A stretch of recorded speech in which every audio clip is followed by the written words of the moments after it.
What's going on, guys? Welcome to my kitchen.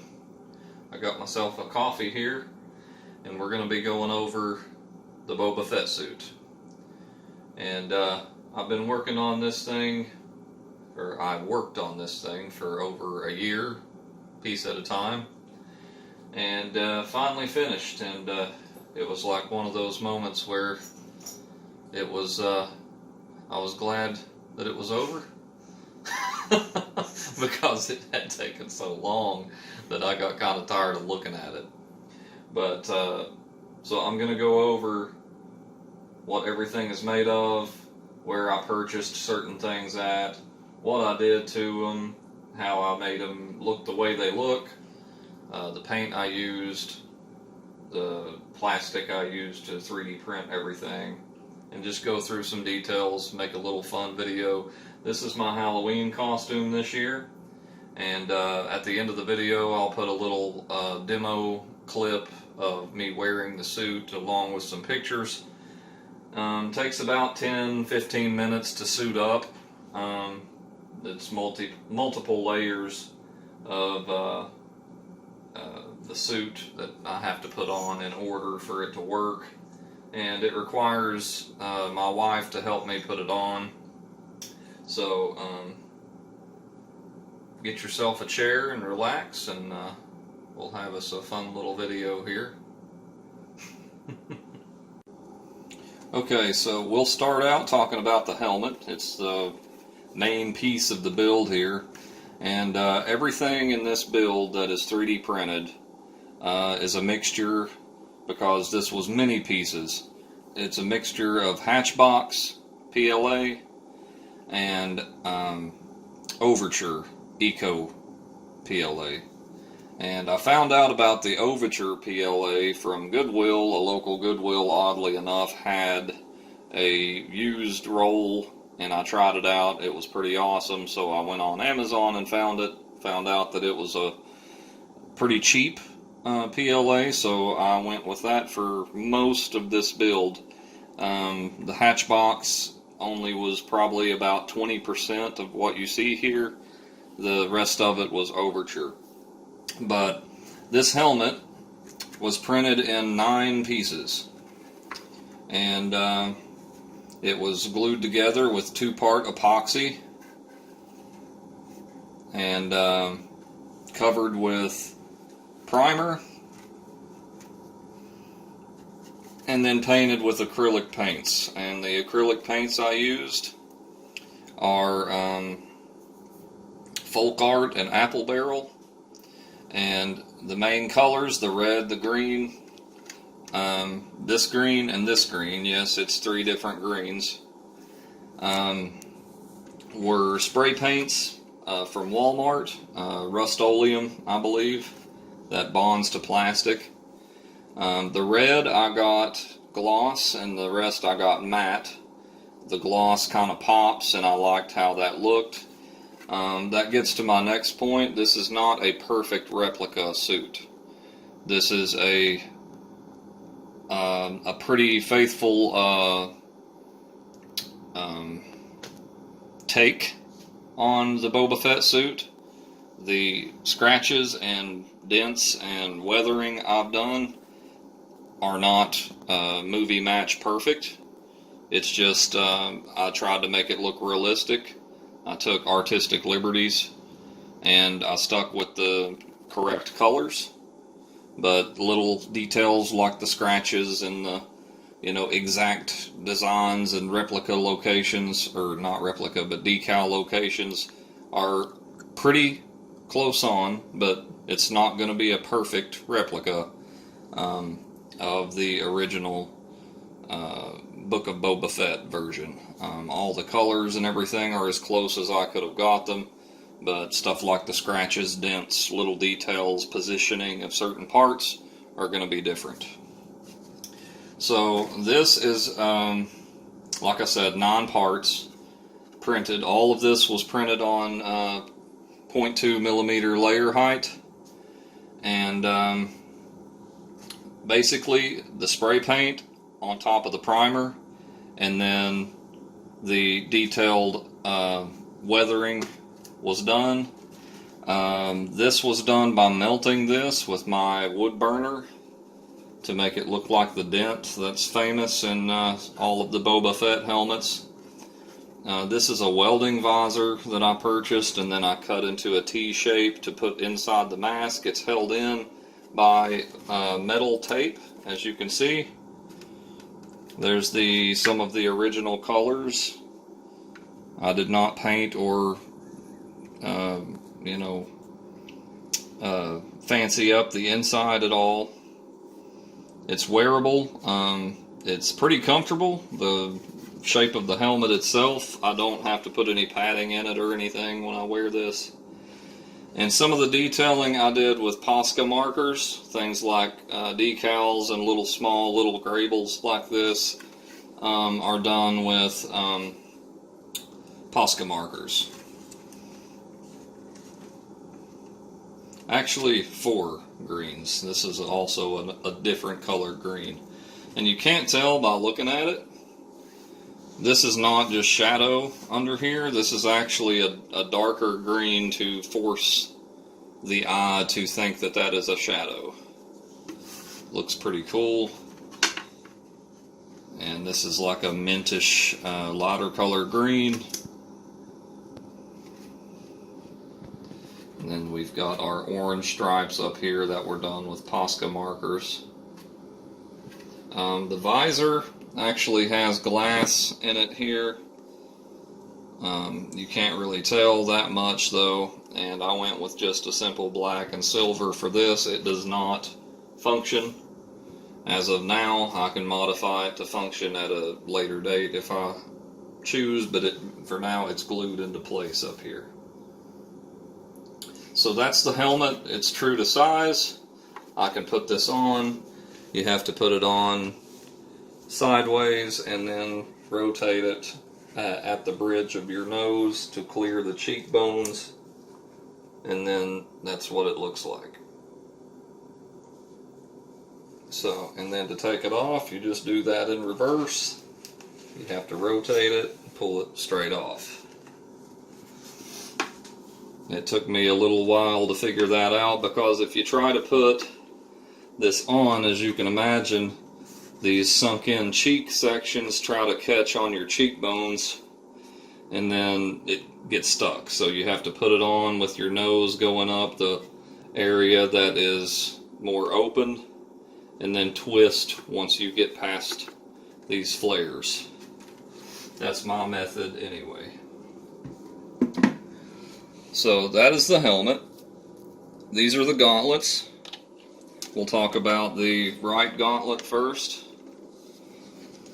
So these were printed in several pieces as well. I think 4 pieces for this one.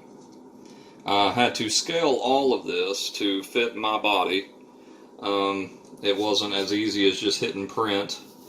And most of this was free. I did purchase the file of the jetpack from 3Demon, I believe, for about 15 bucks.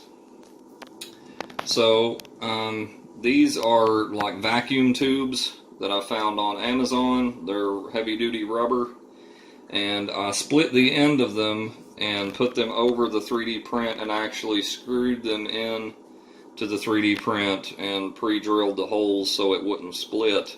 And I covered all of that with black electrical tape to make it look smoother. Now, this look is kind of, not that fancy, but it blacks it out, and it doesn't draw the eye to the location.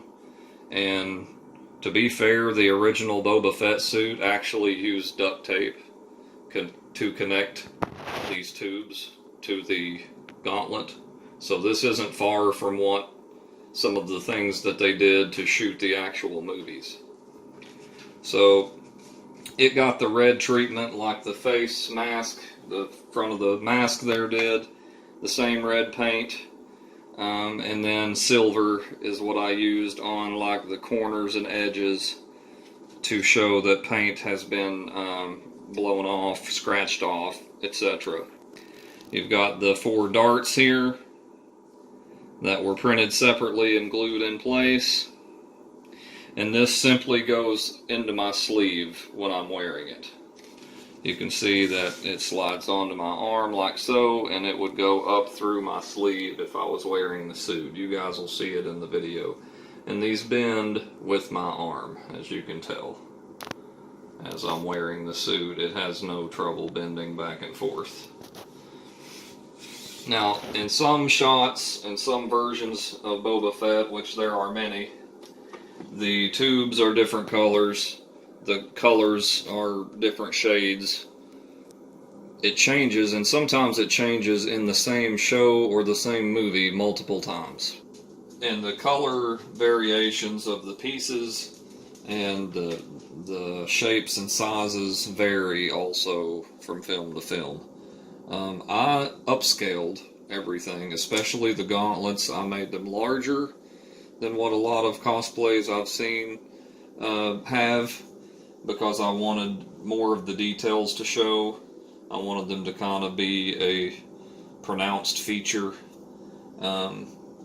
I wasn't really going for accuracy is what I'm trying to get across here.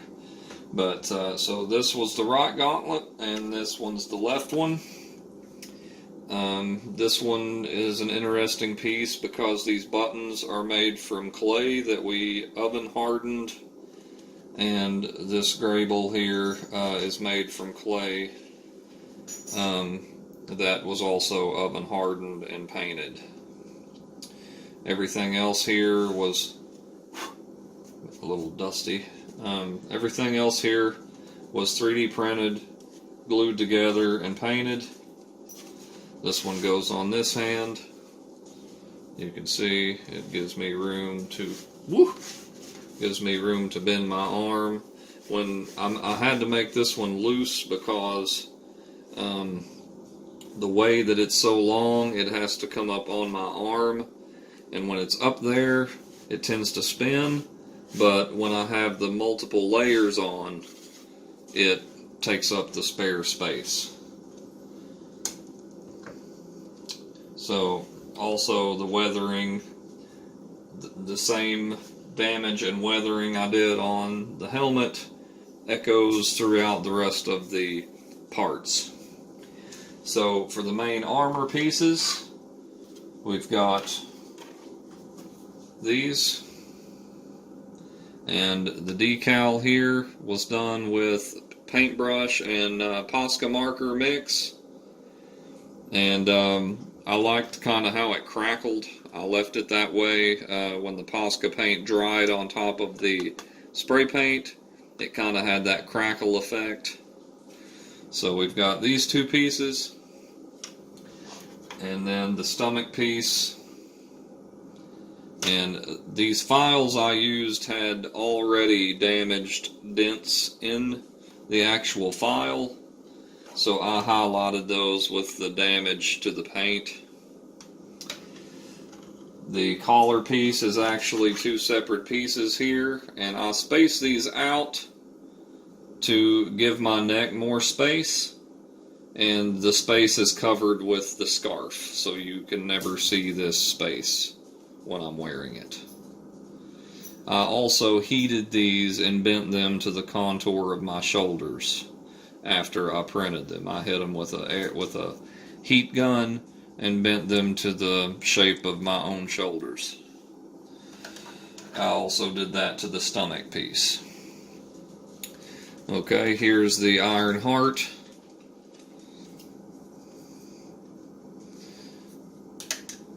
And we've got our knee pieces here.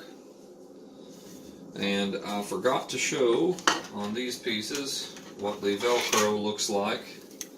You can get an idea of how it attaches. So in key points, Velcro is placed. And on some of these pieces, metal tape will be on them, and on most of the pieces that was to hold them while they were drying, and I just never took it back off. So on the knee piece, the Velcro is on the back here. It fits on the top of my boot on each leg. And then we've got our shoulder pieces. Now this is the one with the decal, the famous Mythosaur here decal. I did this by hand and with Posca markers as well. And this is the other one, and this one had a little bit of a failure here on the print, but this is up underneath of a sleeve, so you never see like from here down. So I just left it alone. Okay, and the jetpack here we can look at. Let me clear some of this out of the way. So this jetpack is based off of pictures that I saw from several different versions of it, and I just used colorations that I saw that fit what I wanted it to look like for the Book of Boba Fett. Jetpack, I liked how it had blue on it, because there's not blue anywhere else on the suit. It kind of makes the jetpack stand out a little more than just all green. Also, these little emblems here I don't believe were on the original. This decal here was. And some of these details I painted on the surface to make it look like that it is part of the print, but it's actually just paint to make it look like that it had separate parts here. This was printed in 4 quadrants, the main body. And then the cylinders were 3 pieces each. These little bits and bobs up here were printed separately. The thrusters were 2 pieces each. And the missile was like 4 different prints. And we've got this attached to the back armor. I'll give it a little spin here. To the back armor that is screwed onto the jetpack with metal screws here that I drilled a pilot hole that was slightly smaller than the screw, and then I just gently snugged those screws in so as to not over widen the hole with over tightening, because we're talking about plastic here. If you drill a screw into it and let it spin too far, it creates just a ripped out hole that it will pull out from. So you got to be careful if you're using screws or hardware to mount it to itself. But basically this goes on my back and it's held on with zip ties. They have to be cut every time I take it off. And that was the solution we came up with. We put permanent zip ties into my bomber jacket.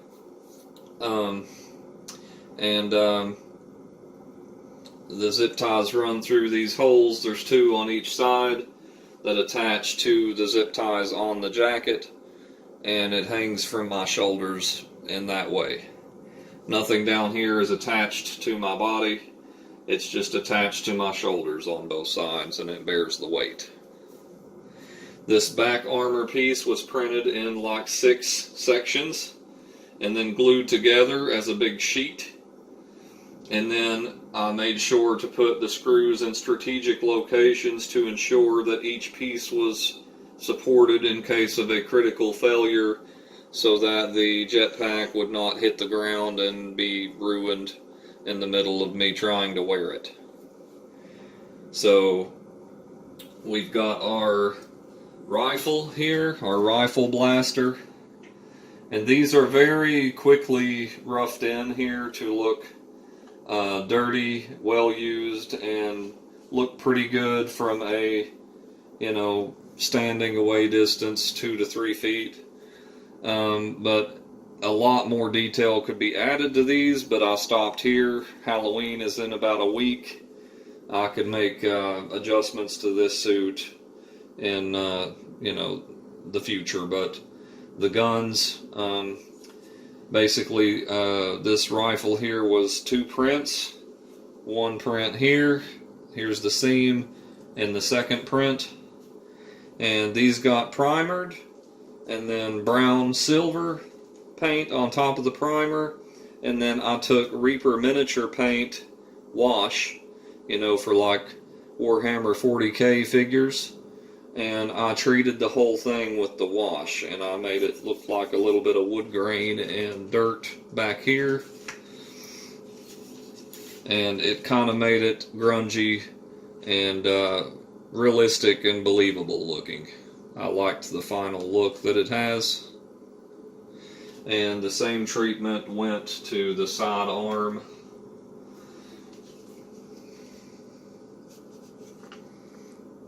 So very believable, metallic, grungy kind of look to it. These were actually caps from perfume bottles, because when I printed it, I had to stop here because it was printing this way, and I wanted that little support beam to be where the print started, but these barrels went past that point, so I had to find these perfectly sized lids to finish the barrel length with. So that was a little trick I did with the end of that, these barrels here. So there were all of the 3D prints, I believe. This belt buckle also was 3D printed. So that brings us to the leather soft parts of the build. So I guess we'll start with this utility belt. This was purchased on Amazon. It's got a large adjustable Velcro section to fit just about any size. It's got these utility pouches, which I only keep 3 on it for the look that I was going for.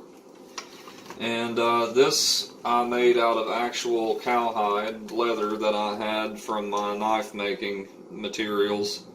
What I used to make my knife sheaths and everything with. This was like scraps that I wasn't going to use for anything else.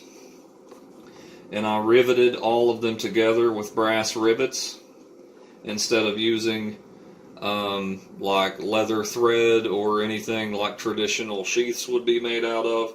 This looks more industrial and believable to me for the, you know, science fiction costume that we're talking about here. So I went ahead and just used brass rivets for all of it. So this goes around your leg, this section here, and this hangs off the belt so that when you're wearing it, it hangs down and loops around your leg like so, like seen in the show. And the gun fits in like so.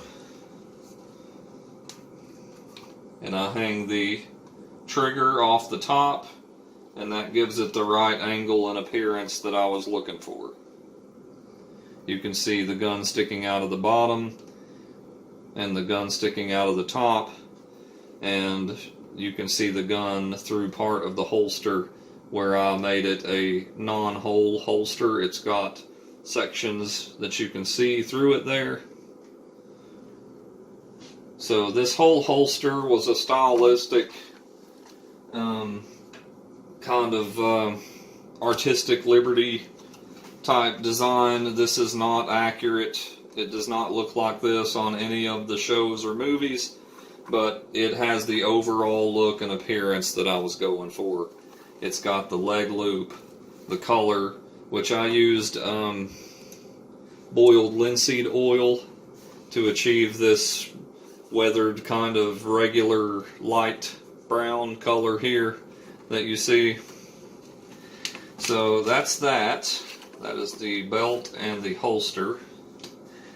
The other soft parts that we can talk about here, let me clear an area, getting a little hairy over here, are the boots.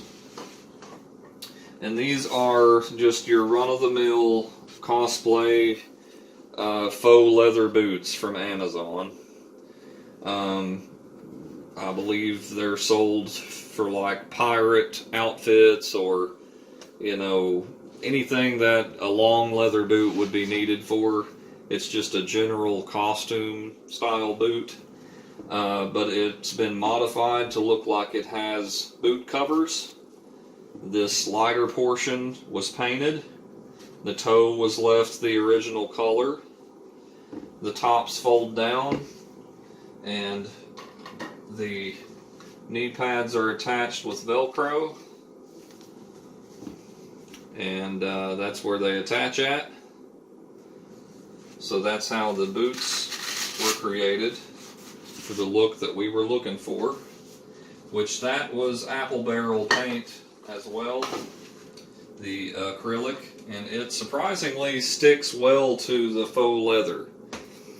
So we've got our leather gloves here, which these were all black when we purchased them, and we painted the fingertips brown to match that of the gloves from the show, and velcroed these armor plates on the back of the hand like it has in the show. And these have these hard knuckles built in, and it gives the armor plate something to rest on and look like it's protruding a little bit. So I thought that was a nice touch. Okay, so they just kind of slip on like this. It's very good dexterity in these gloves, not too cumbersome. And then it has, which is a good feature to have for this setup, is you can really yoke the wrist pretty tightly so that it can slide inside of the gauntlets on the end, so it slides over it. So if you've got a glove that has a cuff that's too large, it's going to be difficult to get the gauntlets to slide over them. So that's what we were looking for with those gloves. I don't know if I said it already, but these were an Amazon purchase, and then we modified them. So, and then we've got our vest that everything gets attached to as far as the armor pieces on the body. And this was made from a sports coat, like a business, like three-piece suit style coat that we found at Amazon. And it's basically turned around to where the opening used to be in the front, and now it's in the back, so I can slide it on and my wife can attach it from the back. So it fits like this, and the shoulder pieces slide up underneath of these fins like so and attach to Velcro. But these sleeves here were sewn on, these fins here were sewn, and the stripes. My wife did all the sewing for this entire suit for me. Here are the attachment points for the jetpack. They get zip tied to the holes that are in the back armor. And here's all the Velcro that has been sewn on to this vest. This is something that's very hard to show on camera because it's hard to hold it still. But basically all of the Velcro patches line up with the patches that are glued to the armor.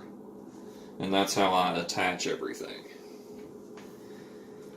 Now, the base layer is this mechanic's black suit here that I already had. It's just a black jumpsuit with a elastic waistband. It zips and buttons, and it's just got your average collar on the top. So just a black mechanic suit that I already had. I didn't have to go purchase this. And the last pieces of this suit to complete it are these black scarf materials. We've got two of these. One is for the waist, and I put it around my waist, around the back, and my wife cut it to the right length to look like the dress, the skirt that hangs down from the belt, and then one of them is a scarf that goes around at the base of the helmet and covers the top portion of the collar armor. And none of the tails are left hanging. It's tucked in correctly when I get the suit put on, and it bridges the gap between the neck and where the armor starts. So that is all of the suit pieces explained. If you guys have any questions, feel free to ask them in the comments about this entire build. We're probably talking at least a week worth of solid printing time for all of this. But basically the main attachment points are all Velcro. And we're using zip ties to attach the back piece, and everything else is just fitted, like the boots, gloves, the jumpsuit, the scarves. It's just you put it on like you normally would, and everything else is held on with Velcro, and the back piece is held on with zip ties. As far as mobility goes, when I have the suit on, it does feel a little cumbersome on the back. The jetpack is quite heavy. All of this was printed with 2 layers. Some of it was printed like the helmet and gauntlets with 3 layers to increase durability. But all the layers that you add, the perimeter shells, is what I'm calling layers. I guess I should be calling them shells. The more shells you add to a 3D print, those of you that don't know about 3D printing, it's basically the shells, the outer walls. The more you add, the tougher the object is, but the heavier it becomes.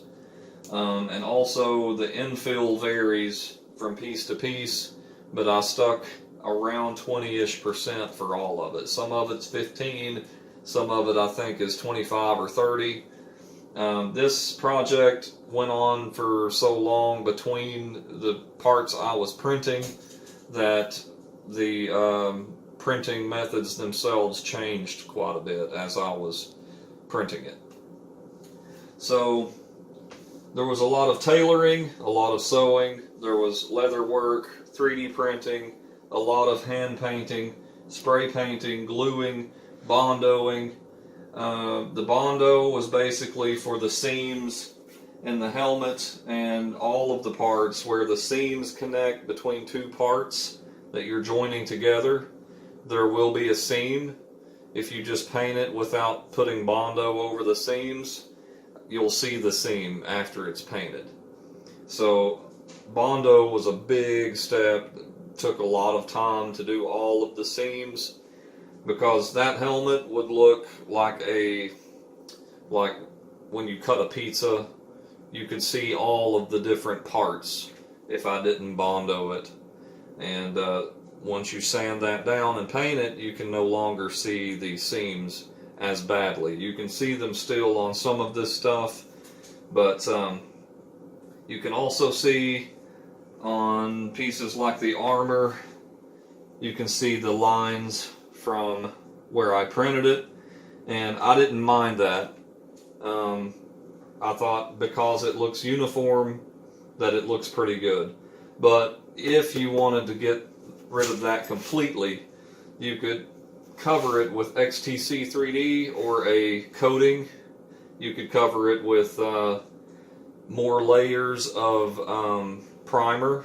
Will even work. If you put 4 or 5 layers of primer on it, you can get rid of a lot of the layer lines. But there's a point with a project this big that I focused on, like the helmet and the gauntlets were my main focus, and everything else I didn't really worry about the layer lines as much because it was just taking so much time, and I had a deadline to get all of this done before Halloween was here. I'll be wearing this trick-or-treating with my kids and visiting the neighbors' houses as Boba Fett this year. So I hope you guys enjoyed this little show off of the suit and how it was made. And I'm sorry that I did not film any of the, as it was being made, any of the process. It was just so labor intensive and such a long project that had been drawn out for so long that I just decided that I was going to snap some pictures along the way, which I'll throw those in at the end of the video and try to get them in order for you there. And I'll put the sample video of me showing the full suit put on at the very end of the video.